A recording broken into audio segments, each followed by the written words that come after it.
As the years went on, what I ended up realizing, the more I started to get my mental health under control, the more I realized that the only thing that I have to prove to anybody is that I'm being myself. Hello, and welcome to Art Restart, where we explore how artists are reinventing their fields and building a new landscape for the arts. I'm Piercarlo Talenti, the producer and editor of this podcast, brought to you by the Keenan Institute for the Arts at the University of North Carolina School of the Arts. In this episode, we'll be spending some time with Frank Horvat.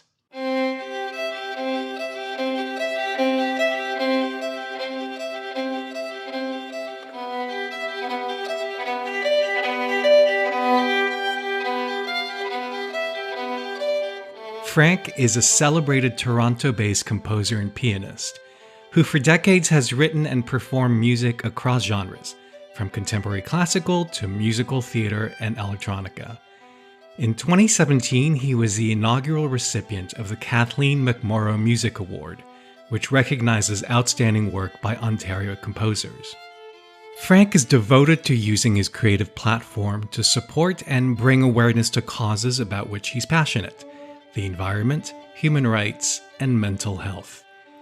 Examples of his artivism include his album For Those Who Died Trying, that memorializes murdered environmental activists, and the Piano Therapy Concert, a performance he developed and continues to tour in order to share his own mental health journey and to end the stigma around mental illness, particularly in the world of classical music.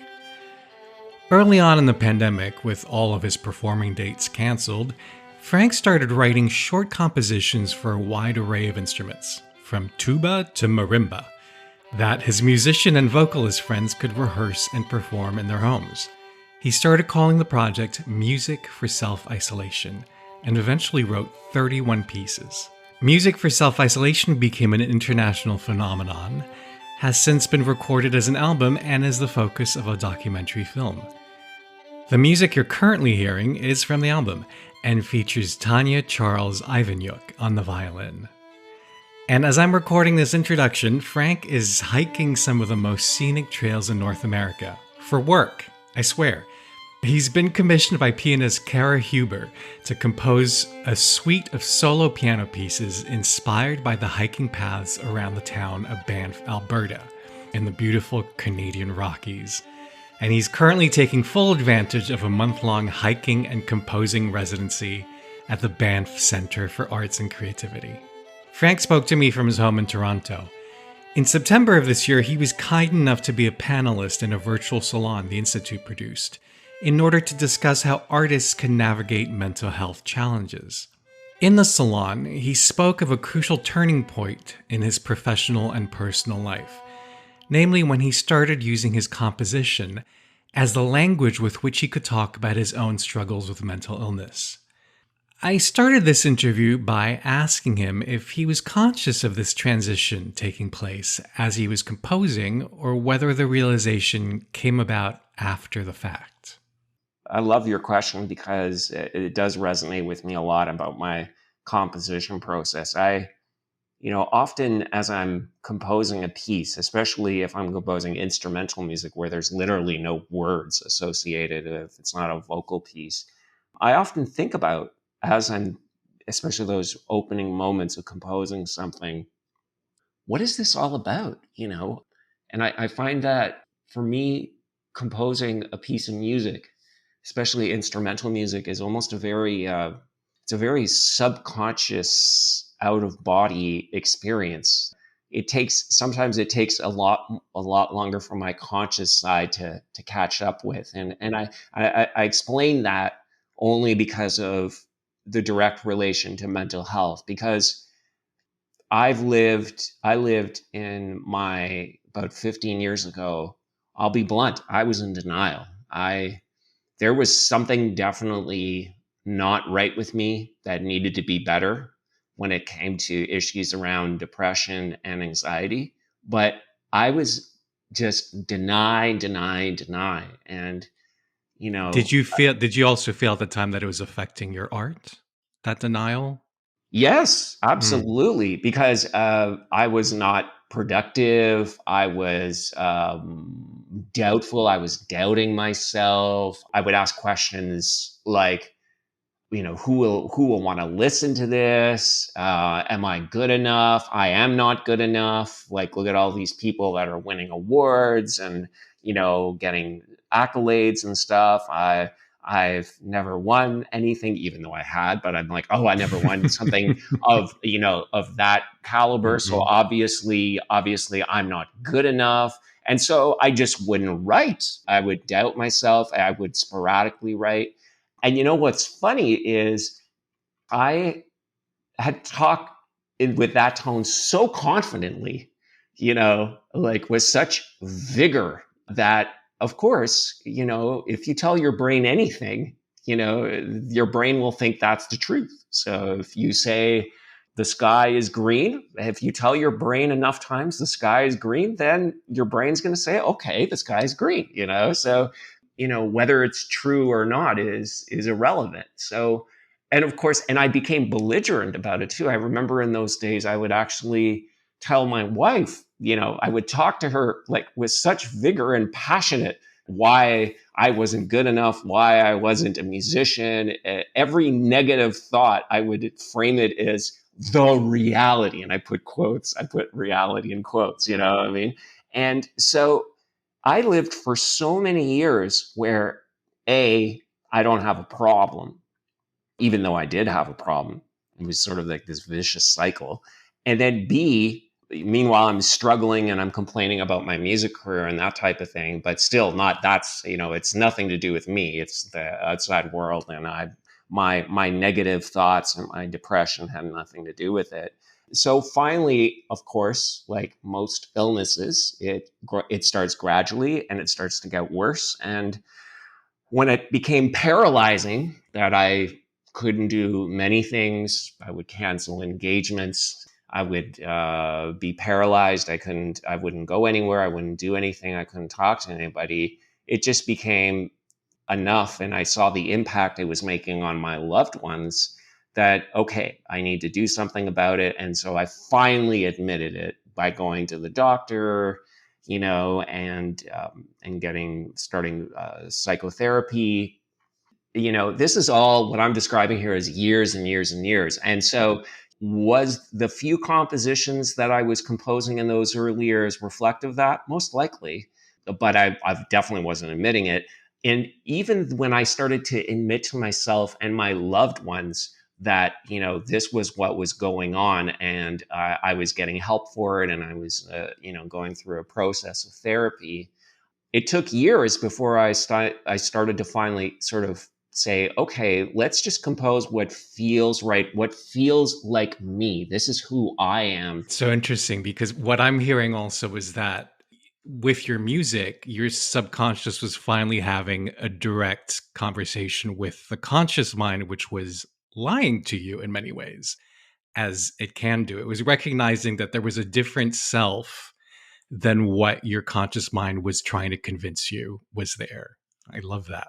I agree. I completely agree with that. And it was like, I think that was part of the turmoil and the battle in those years. It was that. So, I'm still working on that to this day. How do I go with the gut? Everyone talks about the gut, what I mean? How do you go with your intuition to know what's right and what's wrong? How do we know, like, am I talking this way or making decisions this way because of a reflection of the issues I have related to depression or mental health issues, or am I being realistic here to what's the best way to move forward? And there's really no answer to that question. It's sort of blurred a bit, but I am getting better because I work at it. So Right. So, can you describe, this is probably an impossible question. Can you describe how your art, your composition style, or actually what you put out, how that's changed as a result of this shift? so I when I first started composing in earnest, especially when I was in university, I felt like I had to prove myself. And proving myself as a composer of modern classical music means coming up with something elaborate, technical, something that will catch attention just for the sake of catching attention and showcase, the technical aspects. I mean, we still live in for anybody who's a aficionado of classical music, we still live in this world where classical music is treated as a sport, you know what I mean? As a like an Olympic sport. Like, why is, how fast somebody can play a run on a violin or a cadenza for a piano concerto, that physical pursuit is what we often hum and haw about as far as being this amazing thing. So I just naturally went into that line. And especially because of my insecurities,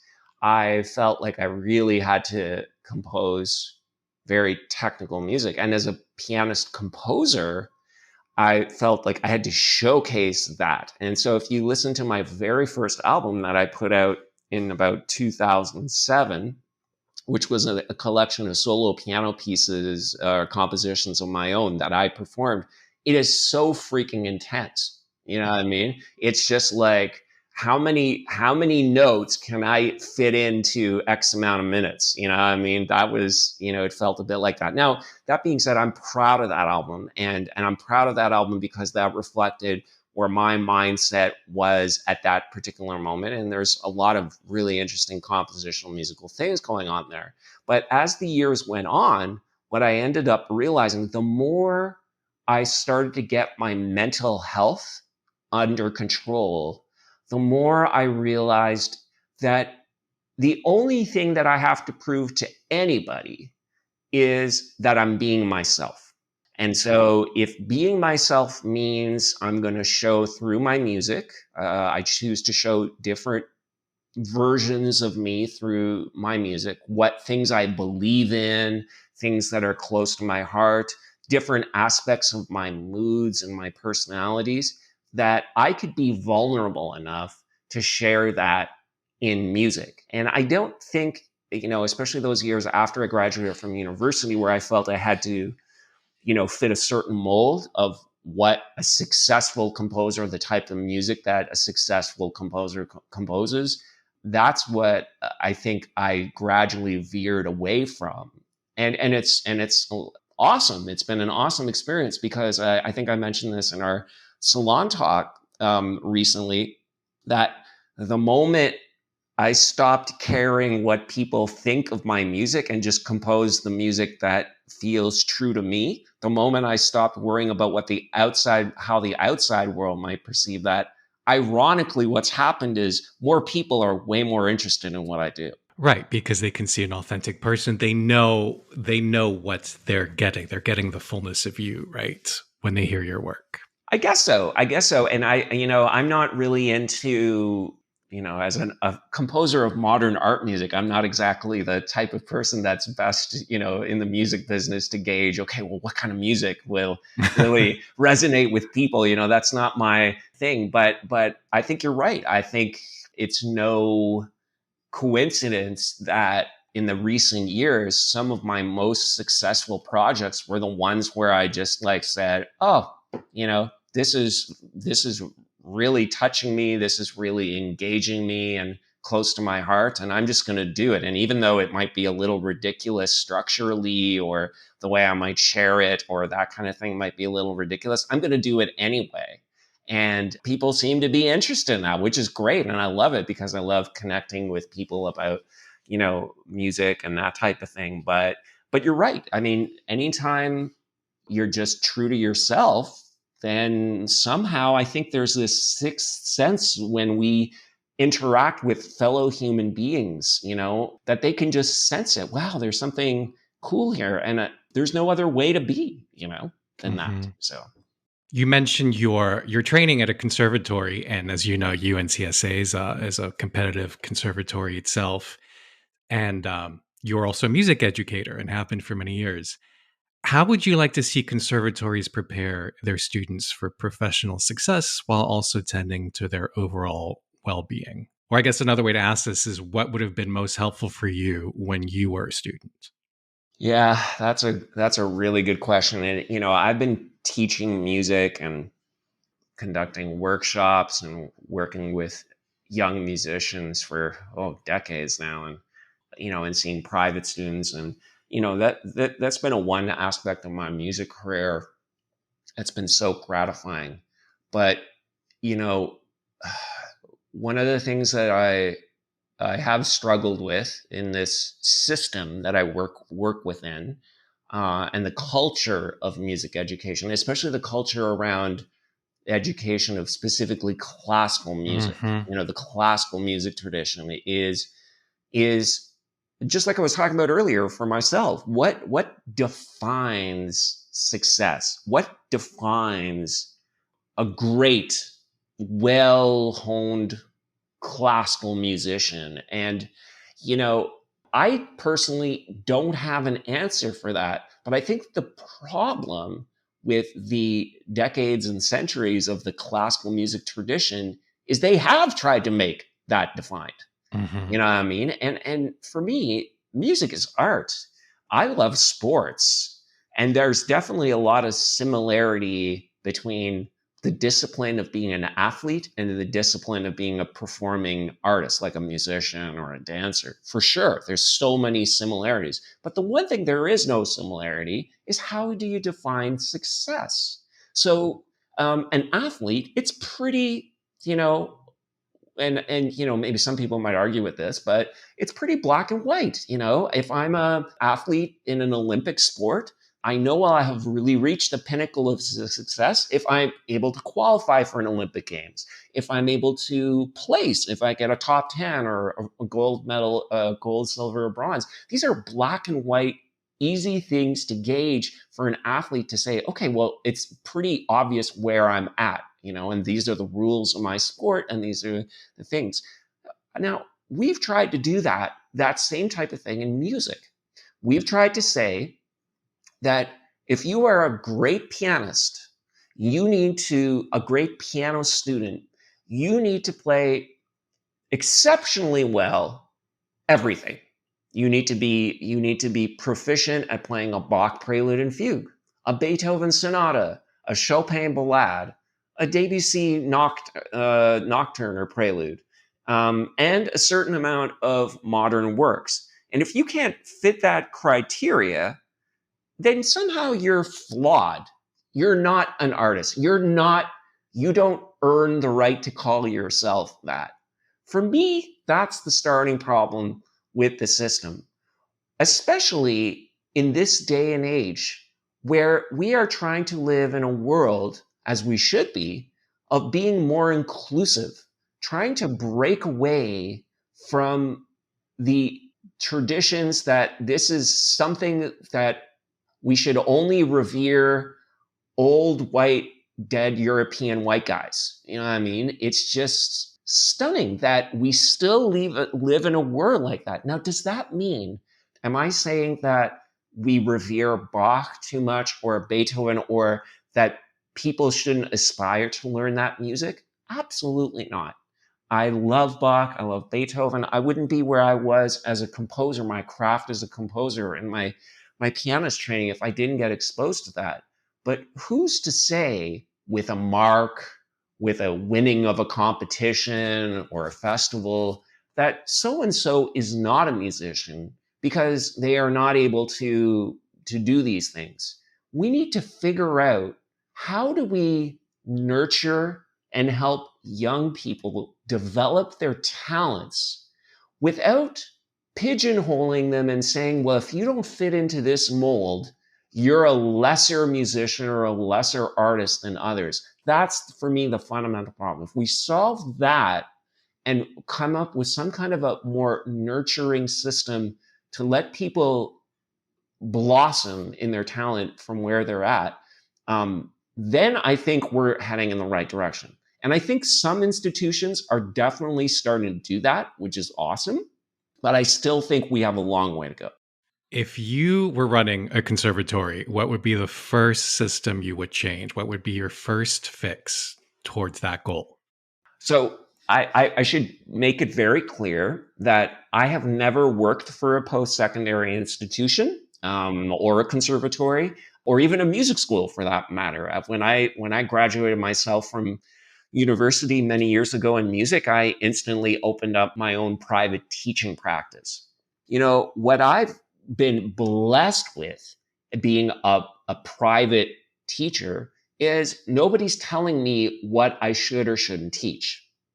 And basically, my attitude about teaching is I look at every single student and I look at that student and I say, now what makes them tick? And I literally ask them, what would you like to learn? What are you passionate about? And then I construct a pedagogical plan in order to help that student get to that point while exposing them to certain things. So if I have a student who's like, I just want to play pop music. I want to be the best pop piano player I can be.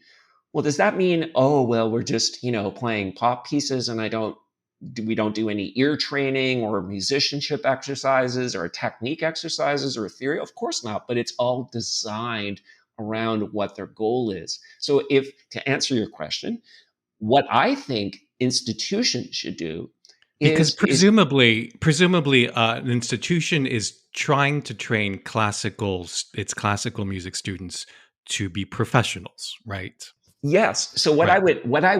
I would suggest to institutions is let your teachers be more creative. You know what I Mm. mean? Yes, okay, the institution might have underlying fundamental principles that sort of connects everybody together and that type of thing. But honestly, first and foremost, an institution's power or greatness is based on their faculty. And they're giving them the ability to be creative with their students, and deciding what kind of program. So if a school has an end of the year jury, I remember they used to call them juries when I was in university, or end of year recital, but the school says everybody who does this kind of thing, in order to pass, that part of their degree, they have to present all of this different type of repertoire. Well, you know, for me, like I said earlier, why? Why does everyone have to do that? Now, if the Also, it institution, must be so excruciatingly boring to the jury, right? oh, I know. I mean, you can see the cobwebs just growing on the people just sitting there, you know what I mean? Right. And it's just, oh, I'm going to hear the same prelude and fugue again for the 1000th time in my many years of teaching in this institution. It's just there. Where's the inspiration for both the student and the teacher? Just to change things up a bit if it does that. Now, I'm not saying that traditional type of approach is bad if that's what the students' goals are, to be the most well-rounded pianist. That is their goal, and they're passionate about it. They enjoy it. That challenge, good for them, and I think that's wonderful. And maybe institutions, if they're really focused on that, then they have to brand themselves as that. But I think we need more institutions to give the faculty freedom to help students become the best artists we can. And there's a reason why so many drop out. There's too much pressure, as was mentioned in our salon last week, of having to work with students to help them through all this pressure. There's so much pressure. There's going to be pressure. Like, I have pressure. I feel pressure in my life to be the best artist I can be. And guess what? I'm doing everything I love. I'm composing the pieces I think that's a true meaning of myself. I can't imagine having to get yourself pumped up to do something when you're playing repertoire that you really don't care about, that doesn't resonate with you. We want people to be artists, not just teach them skills, but teach them how to be an artist and not robots.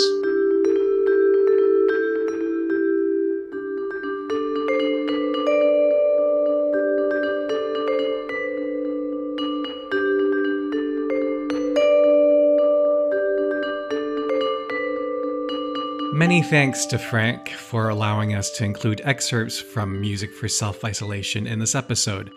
The piece you're currently hearing features Richard Moore on the vibraphone. You can purchase and or listen to Music for Self-Isolation wherever you get your music. I encourage you to do so. If you'd like to read a longer version of this interview, please visit uncsa.edu/artrestart.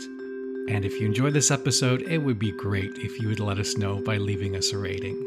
By the way, I really encourage you to watch the recording of Creative, Vulnerable, and Well, the virtual salon I referenced earlier in the episode. It was a particularly rich, inspiring, and moving event. You can access the video recording at uncsa.edu/artrestart. Our theme music is by Shanghai Restoration Project. I'm Pier Carlo Talenti, and on behalf of the Keenan Institute for the Arts, thank you for listening.